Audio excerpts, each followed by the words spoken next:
My parents handed my little sister a brand new Tesla in front of the whole family, while I was left standing in my wrinkled gown, clutching a bus ticket to my own graduation. The laughter, the cameras, the way they all cheered for her. It cut deeper than any insult. And when I asked, "What about me?"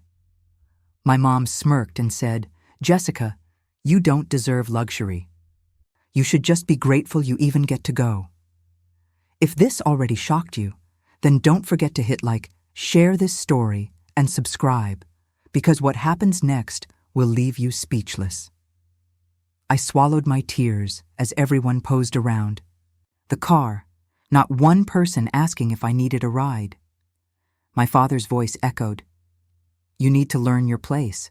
She's the golden child. You're just ordinary." The words clung to me, burning in my chest. Ordinary? They had no idea I'd been working nights in silence, building something none of them could even imagine. But in that moment, all they saw was a daughter taking the city bus in her cap and gown, while her sister drove off in a shining Tesla. And as the engine roared away, I promised myself, one day they would regret every word, every laugh, every sneer, because the truth I was hiding would turn their world upside down. When I stepped onto that bus in my graduation gown, people stared. Some whispered, some laughed. My sister pulled up beside the bus stop in her shiny Tesla, honking loudly while our relatives filmed her, shouting, "Now that's success!" I wanted to melt into the ground.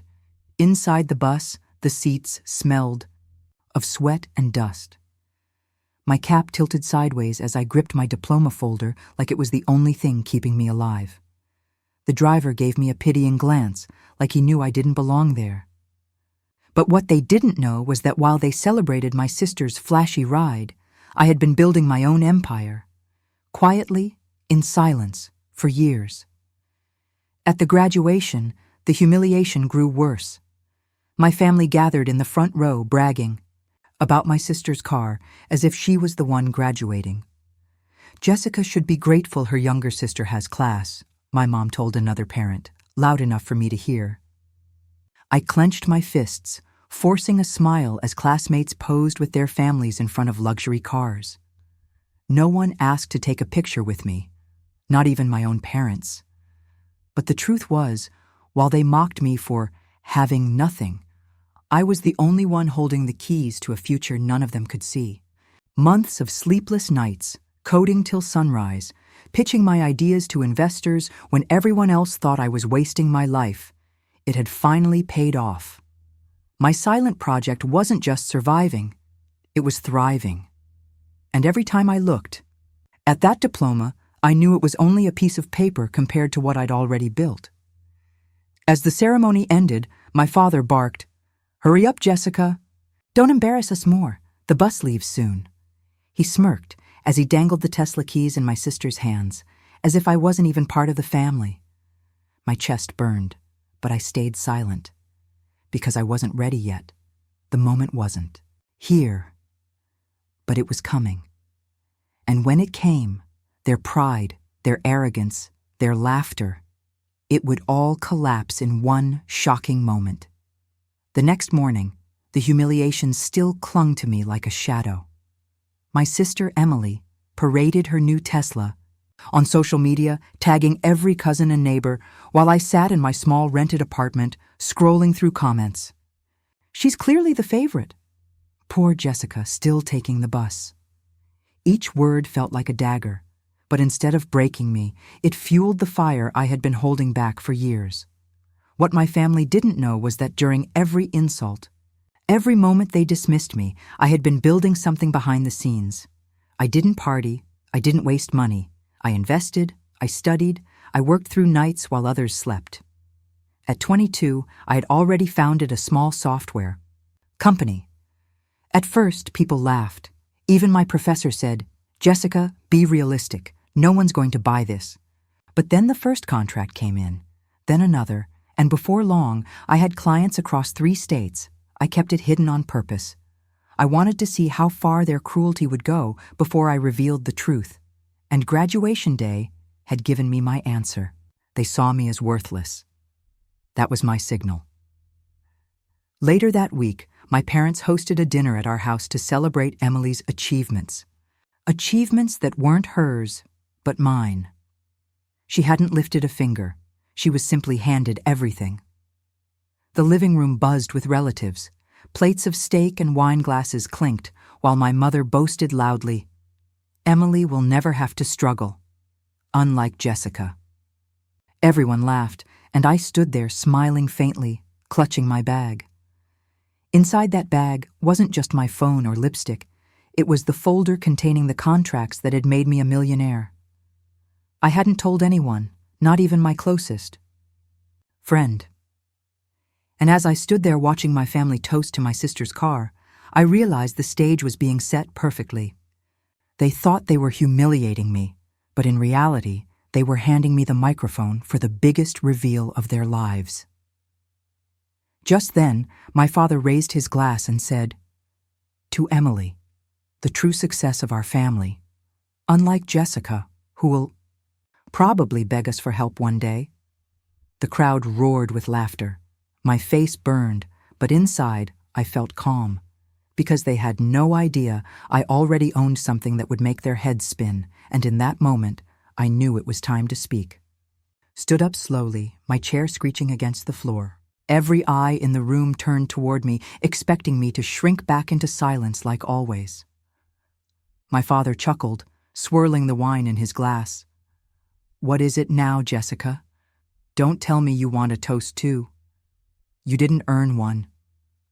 The laughter followed like daggers, stabbing at my chest. But instead of tears, I felt a strange calmness settle over me. This was the moment I had been waiting for. I reached into my bag and pulled out the black folder I'd been carrying. "You're right," I said softly, my voice steady.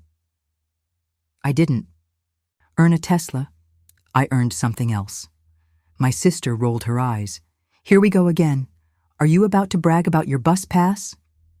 The room erupted in laughter again, but it died quickly when I opened the folder and laid down the first contract on the table.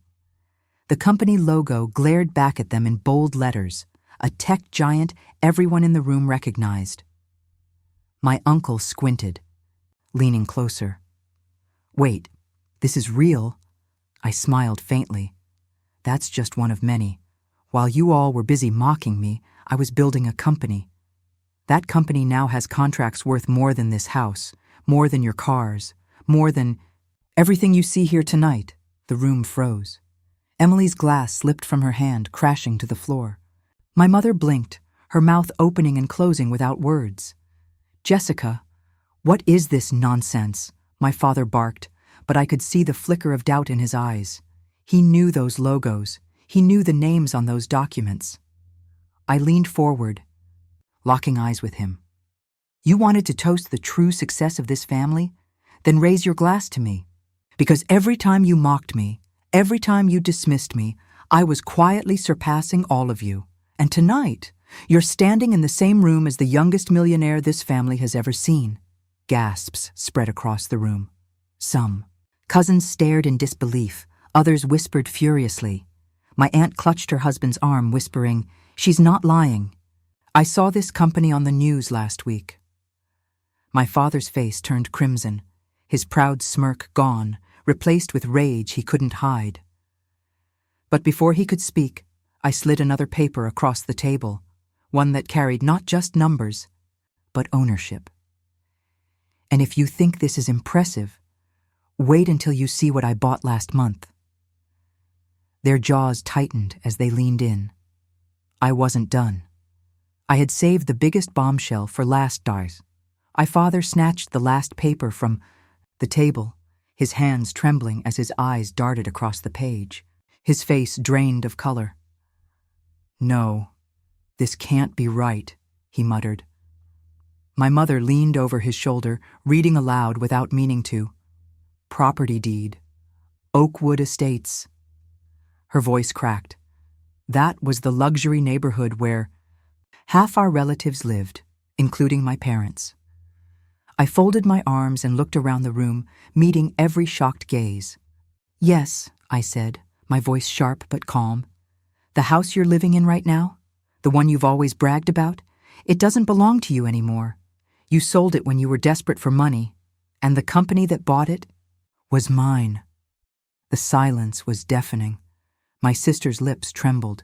You can't be serious. You wouldn't— I cut her off with a bitter laugh. Wouldn't what, Emily? Wouldn't let you feel what I felt, standing at that bus stop while you laughed in your brand new Tesla. Wouldn't let you taste the humiliation you fed me for years. I leaned in closer, my words slicing through the air. Oh, I would. And I just did. Relatives began murmuring, pulling out their phones, whispering about the news, about my company, about me. For the first time in my life, I wasn't the invisible, ordinary Jessica. I was the storm that shattered their perfect little world. My father slammed his fist on the table, trying to regain control. "You're still nothing without this family," he shouted, but his voice cracked. I straightened my gown and stared him down. "No, Dad, I'm everything despite this family." Tears stung my eyes, but I didn't let them fall. I wanted them to see the strength they tried to crush, but couldn't. You handed Emily a Tesla, thinking she was your pride. But what you didn't know was that while she drives your gift, I'm the one holding the keys to all of your futures. And from this point on, every step you take in this house, every light you switch on, every bill you pay, it goes through me. The room exploded. Relatives rushed to my side while others glared at my parents. Emily collapsed in tears. My mother sobbing into her napkin. I stood taller than ever. For years I was their burden, but now I was their reality check. At the door, I turned back. "You made me take the bus to graduation, but from now on, you'll be riding in my shadow." The door slammed behind me, and with it, every chain they had ever tried to wrap around me shattered into dust.